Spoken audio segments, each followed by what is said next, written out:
$61,000 for a World Cup ticket. I didn't even think they were on sale. Actually, $61,834. And it seems like you have to buy two of them, but they aren't on sale yet from FIFA. FIFA say there are no World Cup tickets yet somehow Vivid Seats are selling them for the tournament, including these ones for the final. So if I text my friend Todd, he can hook me up with these two tickets, but I've got to give him, what, $120,000? And it's even listing which row they're on. These are lower level, 139, row 31 at the MetLife Stadium in New Jersey. Although I've been asking Vivid Seats now for more than a week, did this reporting on Sky News, and they've not even responded, particularly how they're taking money, potentially, when FIFA insists there are no tickets existing. This is a company which Todd Bowley sits on the board of, the Chelsea owner.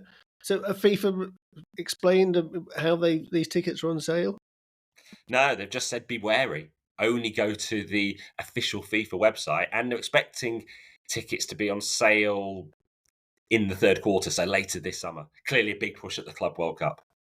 In the US, there doesn't seem to be any restrictions on what secondary ticket companies can do. And Rob, this company is listed on a stock exchange, isn't it? NASDAQ listed. Of course, we know it because of the controversy involving the Chelsea fans complaining about why Stamford Bridge tickets are on sale at inflated prices for overseas. It's a fascinating story. Even without this, fans feel really priced out of these big occasions. And what you've just uncovered there is kind of the extreme end of that. There's going to be people, the super wealthy, who would love to go to the World Cup like everyone else, and they'll drop 60 grand on a ticket, blink of an eye. So there is a market for this stuff, and it feels a little bit unfair to fans. We're reaching the time of Champions League finals, Europa League finals. I dare say we're going to see the same type of thing around those finals as well. And Vivid previously said they don't set the ticket price. That's the seller, though they do take a commission. It'd be interesting to buy one and then try and track the origin of it to see where it came from. You got 60 grand under your sofa somewhere? No, not anymore. I press the button. Will anyone buy those $60,000 tickets? Let us know. Hello, welcome again to Sport Unlocked with Tariq Panja from the New York Times, Martyn Ziegler from the Times, myself, Rob Harris from Sky News. So there we are. We've put some messaging that FIFA would want to get out. Is that the tone of the week? That was the good news for FIFA. That were some messaging around the World Cup tickets. The bad news, again, centering around the Instagram account of the FIFA president, Gianni Infantino. I've spoken to a lot of people, and they couldn't quite believe what they've seen. This was Gianni Infantino's video montage of a very somber event, Pope Francis's funeral at the Vatican. Gianni Infantino appeared to want everyone to know that he was there. And this was a very slickly edited public relations video. Guys, did you get a chance to look at it? I didn't just get one chance to watch it. I got several because I was actually riveted by it. I couldn't quite believe it. It was such a sort of mad in a way. This sort of, this music, Gianni Infantino going to Rome, pictured with lots of different people shaking hands. This is like a funeral. But I thought the strangest thing is he has got somebody he's employed to film him and do all these things, and he's employed to do this at a funeral. And I just think that is a strange thing for the leader of international football to do. For Catholics, it's a very, very important day, passing of Pope Francis. And this was the equivalent of one of those videos you see for a political campaign, or even the music felt like a little bit like a holiday resort. This was my trip here. This comes on the heels of other, some would say, missteps. But do you remember Pele's funeral? Someone has died. We've all been to funerals. There's some somber events. Broadly speaking, you do get to come together, and there is something in that. But he posed, if I remember right, for a selfie behind the casket of Pele with some surviving friends or former players of his. And in this video, I couldn't help but notice whoever edited this. Not only is the scenes of Gianni Infantino meeting all and sundry, but also a kind of a cut close up of the coffin. it just seemed, for me, a little bit distasteful. For Pele's funeral, Gianni Infantino said that it was the former players asking for this picture. That's why they ended up taking the selfie. He was just doing what they wanted. Questions over his judgment there. Over this funeral video, was it any different from what we saw from other leaders? We saw pictures being posted, whether diplomatic meetings or pictures in and around the funeral, or is it particularly the editing? And perhaps there wasn't a somberness to the editing. It wasn't very restrained. It was very sort of much of zooming in, fast pans across the camera. So perhaps not quite in keeping with the tone of this being the funeral of the world's more than 1 billion Catholics. And St. Peter's Square, obviously outdoors. It's the equivalent was indoors. It'd be inside a church with that taking place. Yeah, I mean, I think you ask yourself what is the purpose of the Instagram video, and if the purpose is to promote Gianni Infantino, what he's doing, then it probably does it quite well. But it was much of a feeling of, look at me at the Pope's funeral. That's what it came across as. The things I've seen from other political leaders were much more sort of restrained, some pictures around sort of diplomatic meetings and things like that.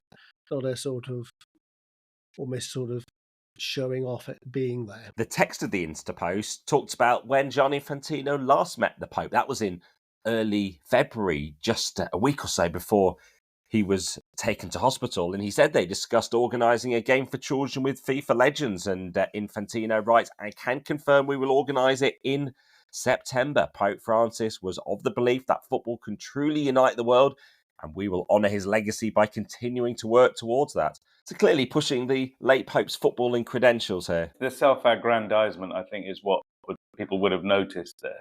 I wonder when all of this started, and I can't help but think, it's in the past now, but he realized maybe through maybe a former friend of his now how powerful Instagram was, or whether his team did, or whether he had a guy after that, through Salt Bay, the Turkish restaurateur's use of Instagram. That's from a few years ago, and I just almost feel like that almost feels like a trigger point from when these two met. Gianni Infantino may have realized, look, this guy has managed to become the king of self-promotion through this medium. But I just don't understand why the FIFA president feels he needs to do this, because you're the person in charge of, I guess, the world's most popular sport, and that gives you access to all of these people. We know you meet these people. You are important, don't worry. Unless it's something that you just need to be told you are all the time. Certainly in FIFA, they would probably say, why are we so fixated on this? Why are we talking so much about an Instagram video?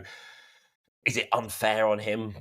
All he's doing is showing his work as FIFA president, perhaps giving greater awareness around the world of the Pope's funeral, the role of the FIFA president going to one of these events, showing who he's meeting. Maybe some of those points are valid, but I think also within FIFA, there is a degree of consternation at the use of this Instagram. There is a bit of cringe by people who work there. We've been doing this a long time. We know enough people, and I guess there isn't one uniform view.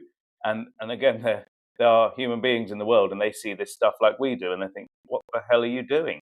But there isn't, as you say, anyone to put the handbrake on at the moment. There's actually greater restrictions at Augusta for the Masters Golf, where fans aren't allowed to use their phones on the course, or patrons as they're known. So that's why we see no camera phone images, even from the journalists not able to use their phones out on the course. So it would seem that the Masters Golf has more restrictions than a funeral. Incredible. So perhaps more events in the world should follow the US Masters example. So that's Gianni Infantino's trip to the Vatican for the Pope's funeral. Of course, he's building up to the Club World Cup in the United States this summer, just over a month to go now. So many questions about just what impact it will have on the global footballing calendar, concerns about the workload on players raised by the players' unions, and now by the English Football Association. Yeah, interesting this. The annual report of the Football Association came out this week, and there's a section called Principal Risks and Uncertainties, and it cites the Club World Cup as a significant risk. It says under fixture congestion and player welfare, There's a significant challenge each season to balance the development of the global competition calendar with the imperative of protecting player welfare. The task is complicated by the ambitions of competition owners to expand their events within an already crowded schedule, the ongoing discussions regarding future structural changes to the game, such as the introduction of new tournaments, e.g. the FIFA Club World Cup, further intensify this challenge. Some self-interest there because, of course, there's an impact on the Community Shield, which starts about 4 weeks after the Club World Cup final. And that Club World Cup final could feature Manchester City, who are now in the FA Cup final. And so they would be in the Community Shield if they win the FA Cup. Yeah, probably a degree of that as well. And perhaps pressure on existing tournaments. You mentioned the FA Cup. It's already had changes, hasn't it? That we've got rid of replays, I think, in the FA Cup. And perhaps there's going to be pressure on domestic competitions. But it's also, I think it screams to me a lack of a role in the conversation. The FIFA and others, they seem to just announce events. And there's so many, and once the ripple effects of those events are felt everywhere. Here you see it from the FA, but I just think it's the lack of consultation often. People are feeling that they need to and want to be involved in this. Yeah, and UEFA's new European competition formats, which has started this season, and that's a significant increase in matches for a start. So not only are there 2 extra group games compared to last season, there's also these playoff rounds for the teams that finished in positions 9 to 24. Everywhere you look, competition organisers are trying to expand. And the Club World Cup is another one. I mean, I think everybody thinks that it's more than full already. So you can see why they're perhaps talking about player welfare, because if player welfare is affected, it could damage the income, isn't it? That's basically what the principal risks and uncertainties is all about, is how the FA's income could be damaged. And they're saying if the well-being and recovery of players is affected, then that could affect their income. Yeah, we're talking about stars here as well. If you're talking about income, so it's that's what FIFA would say, and those who are saying it's only a smattering of the very, very best players who have too much football as a result of this. And that argument, significant risk point, is also the same one that is part of the legal claim. If you remember, that's being bought by FIFA Pro and the leagues, that is going to rumble through for perhaps a couple of years against FIFA, or there'll be a settlement there. But I think it's all about getting around the table. You talk about some players not having that congested calendar like others. But for instance, this weekend, we've got the final weekends of some of the lower leagues in England. So this is the start of May. Their seasons won't resume for another 3 months almost. So that's a pretty long time for them being out of the game. But obviously at the top level, these summers with very little break. And I suppose we do hear from FIFA, while there are complaints from England about the Club World Cup, the Premier League have their summer series, which is taking place from July the 26th to August the 3rd. You've got Manchester United, Everton, West Ham, Bournemouth taking part in this edition. Although, of course, there is less at stake. There's something hugely at stake with the Club World Cup now to get through to the final, because you can bank, what is it? $125 million from winning the Club World Cup. And you're talking about star power. One player who might be available now because his team is not going to be there is Ronaldo. And this is the first Club World Cup, and it's got that special transfer window. So that's another thing to be looking for the next few weeks. Clubs can literally sign players for a couple of weeks for the tournament in particular. Now, if we're thinking about the players, it'll be interesting if a player who says, sorry, no, I feel tired and I want a rest, or those who say, yeah, I'm happy to be transferred for a couple of weeks to play in this tournament. So that's another interesting thing to look. Interestingly, this week, both Cristiano Ronaldo's Al Nassr and Lionel Messi's Inter Miami were knocked out in the semi-finals of their continental competition. So the Asian Champions League for Ronaldo and the CONCACAF Champions Cup in North America. That's the build-up to the Club World Cup. Interestingly, Martyn, something else that you spotted within the English Football Association account. How did it go down when you highlighted the salary of the chief executive, Mark Bullingham? So the FA were planning to put out their annual report on Wednesday this week. However, because if you look on Companies House, you can get alerts, and then I saw that the FA's accounts were on Companies House the day before live. So I looked in there, saw and noticed that the chief executive, Mark Bullingham, had got a big bonus, £450,000, to take his overall salary for the year to 1.3 million, which is a record for any chief of a sports governing body in England. So we're not talking about the Premier League, but we're talking about things like cricket, rugby, and there's a big furore over rugby about 4 months ago. But yeah, Mark Willingham's surpassed that. Interesting how his salary is impacted by results on the pitch. So because the Lionesses reached the World Cup final in 2023, because the Three Lions reached the Euros final last year in 2024, that triggers bonuses. Obviously, it's not Mark Bullingham on the pitch, but he's ultimately overseeing those decisions with the managerial appointments. And if it all comes together, he gets the credit, in part in terms of obviously having overseen the organisation. It's the biggest of the sporting bodies in the UK. What the revenue's around, £500 million. So you can understand that. But just in terms of his bonuses, so it's not about the financial results. It's about sporting results that dictate his bonus. It just makes the FA like a funny body to run, doesn't it? Like, this is a commercial guy. He's not a football guy. He came from the marketing side of the business. Should he really be benefiting from the sports stuff? I get why, if they hit financial targets like in other companies, that makes sense in it. And if the £1 million is industry standard, I don't know. But the sports stuff, that's not his area of expertise at all. The bonuses they're both for financial and for sporting success. So there's targets hit. So the fact that England women got to the World Cup final and England men got to the Euros final, that will have sort of contributed to the bonuses. But I think it states specifically in the annual report that due to the new long-term TV deals for the FA Cup and England that have been secured, that has been probably more important in terms of contributing to this long-term incentive plan. But you're right. There's a question about whether the sporting performance should be something which the sort of management team of the FA, and I'm not talking about the England management team, I'm talking about the FA executives. Should they succeed or fall on the basis of the England team? A penalty shootout could mean another £50,000 in your bank account. You could look at that in the reverse as well. Should the chief executive pay the price if there's a narrow defeat in a quarter-final against a really strong team, particularly on penalties?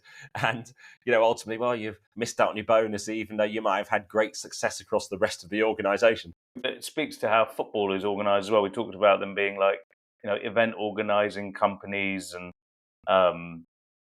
businesses that are selling TV rights, media companies. And on the other hand, this organisation that's also responsible for governance and rules and, discipline. It just seems set of tasks for one person to be overseeing. What was it the FA said in defence of the salary? That the FA is comparable to a FTSE 250 company in terms of the revenue. So, then I think that's a fair point. Actually, in the private sector, you would be earning that sort of money for that size of a company as a chief executive. I think people choose to go into football for other reasons. The Premier League chief executive, Richard Masters, his salary is about 1.9 million, but then he has a much bigger income from TV money, which probably reflects that. And club chief executives, it's rare for a Premier League club not to have a chief executive who's not paid £1 million or more, and quite a few of them are paid more than 2 million.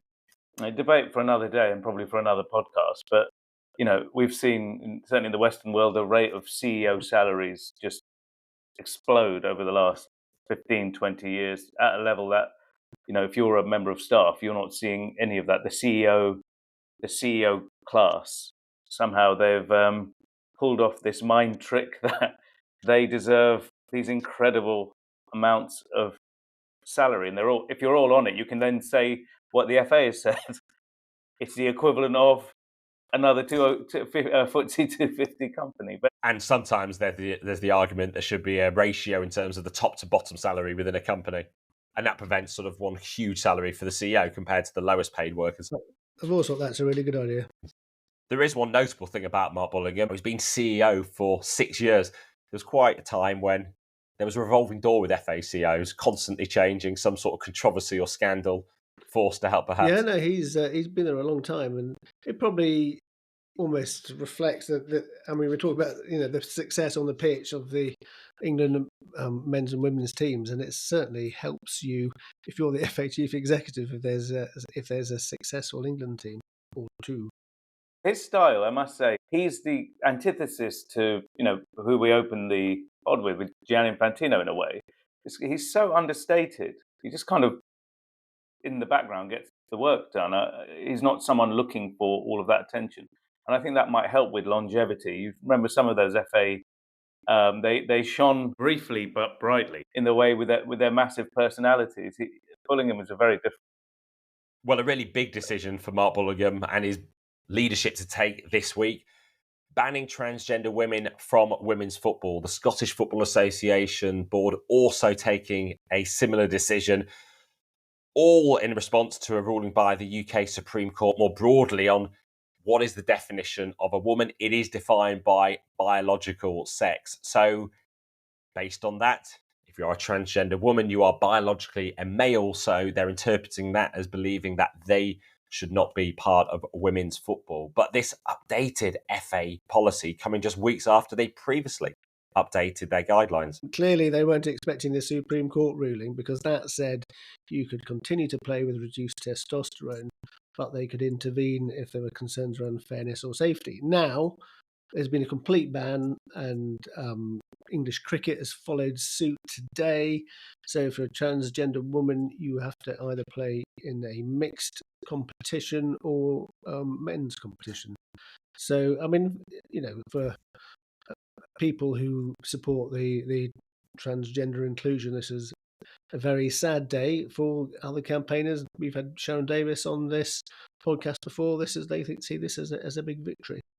Did they have to do this as a result of the Supreme Court verdict, or is this a choice?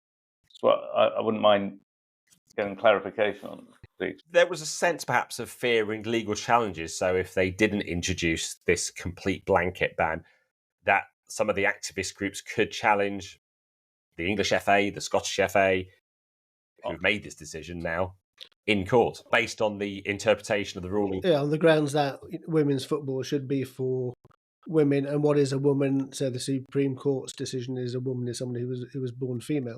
So there would inevitably have been legal challenges. I don't think there might be. There would inevitably. I know people were already talking about it, weren't they? So. And outside of England, we've seen this now. We had World Athletics on a global scale.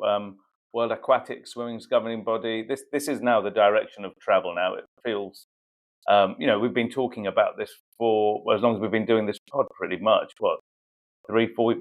25 years. Because it came up before the Olympics in Tokyo as well, with the New Zealand weightlifter. It's a shame for transgender athletes, but this now looks like the direction of travel. We're going to see, feels like a lot more of this. And I spent part of Thursday with a lower league, grassroots, transgender female footballer, Natalie Washington, and she said, she was almost expecting this, but it was still quite painful hearing, obviously, this announcement and realising that this is her final month she's able to play in the women's league. She was going off to a match that very evening, and yet now she's considering she have to sort of play only in an open league, a more LGBTQ plus league in those teams rather than in the competitions that she wants to. And she was insisting there weren't physical advantages that impact the fairness when I asked her about that. But that was very much the personal impact as well as sort of feeling that your eligibility is constant. Women's rights activists and those women playing sport who want their safety and fairness protected, and also about ensuring there's protection of those single sex spaces in changing rooms and the like. It seemed like it was a big part of her identity, her life, the football team she's playing. Yeah, playing football, well over a decade, and it's the place where she said she's had some transphobic comments from within the game when she's played, but very limited. But it's the place that she feels welcome. Yeah, so it's going to be a big loss for this minority of people. And we have been saying that when we were looking at this in the past, whichever way, there was no solution where someone was not going to be left disappointed in this issue, and here we are. Yeah, that's right. Because I mean, when we started talking about this at elite level, for example, the American swimmer Leah Thomas, someone who'd won at a high level for a men's team, and then transitioned, and then was entered a women's competition, and there were lots of people she was competing against who felt very distraught that they were being beaten by somebody they said had male advantages. So you're right. There is no outcome which would have pleased everybody. And what we're not talking about is transgender women in the Women's Super League, the Women's Championship in England. In fact, no trans women playing at the professional levels of the game in England or in Scotland. The last Women's World Cup, no transgender women in any of the teams there.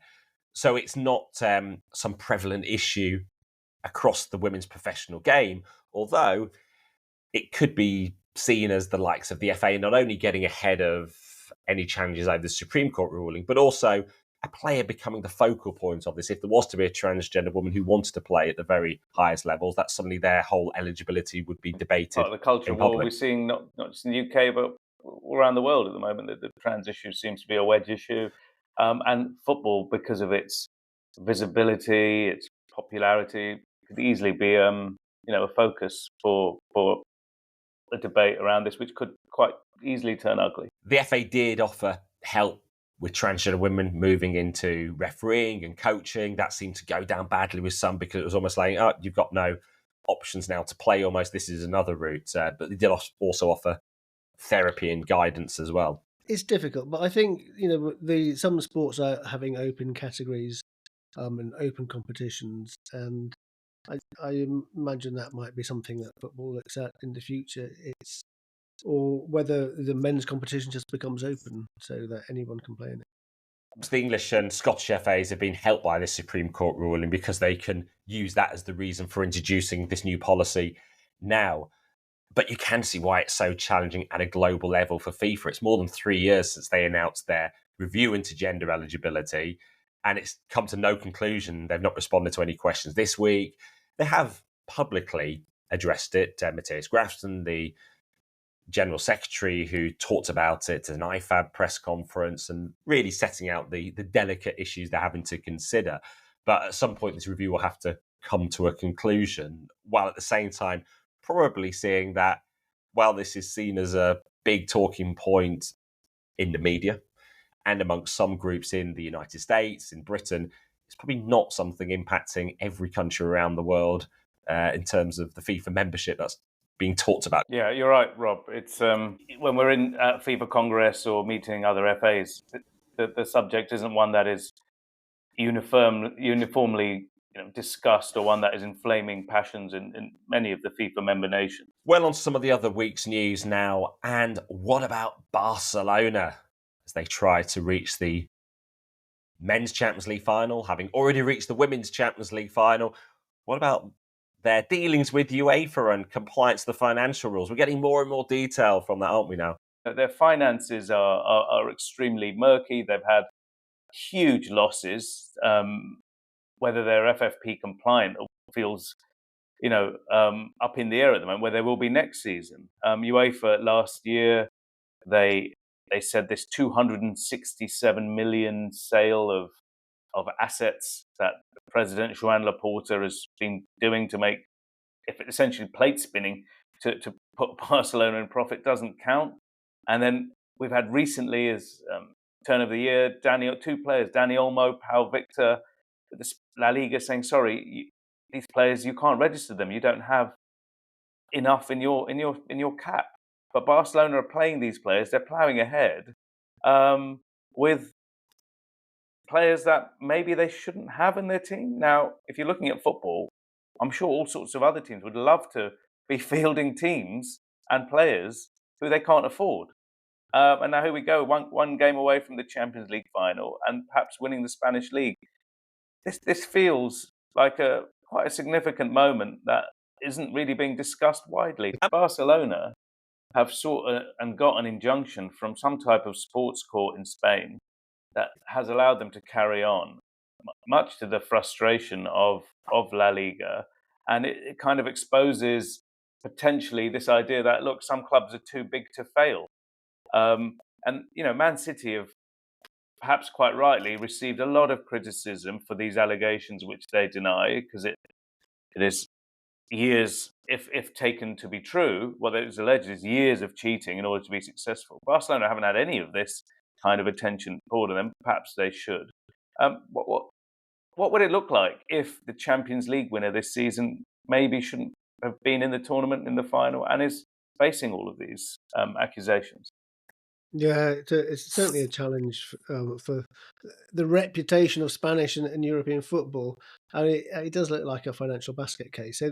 But this is sort of cheating in plain sight, isn't it? If that's you could say it like that. They're not sort of hiding anything. This is all sort of blatant sort of tactics, and as you say, spinning various plates to try and get it to try and get this extra income one way or another. And UEFA have already rejected some of these sort of sales in inverted commas. Yeah, it does feel like that. And also, you almost think you didn't need to do it because while they've been in this crisis, their famed academy, La Masia, has just produced this new group of very exciting players, led by Yamal, but also you've got Gavi and you've got a bunch of defenders there as well, and they're playing incredible football that people want to watch. And it got less attention perhaps at the time in October when Barcelona were fined €500,000 by UEFA for willfully and consciously misreporting income in a bid to comply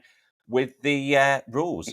They were fined just €80,000 by UEFA. That Barcelona, for some reason, appealed this to CAS, and that went up to 500,000. Well, somebody who hoped to be in the Champions League next season has and taken steps to make sure that they are, if they qualify, is Nottingham Forest. So they've Evangelos Marinakis, the owner, has stepped away from ownership of the club, put it into a blind trust because his other club, Olympiacos, has already qualified for the Champions League. So thinking good planning, do you think, guys? Yeah, well, perhaps, but unfortunately, what's happening on the pitch is threatening that, and it perhaps looks slightly more likely they might be in the Europa League instead. So it's one of these things, planning for something that you hope is going to happen and it doesn't happen, so it all ends up being unnecessary and disappointing at the same time. Jinxed himself, so is what you're saying, Zeke. So if Nottingham Forest not getting into the Champions League is Angelos Marinakis' fault. Jinx. Yes, quite right. And I'd just like to finish by saying, earlier on in this pod, when we were talking about Yamal, you said he's taking over Messi's mantle and perhaps more. So you're saying he's going to be better than Messi, Maradona and Pelé? Is that what you're saying? You heard it here first.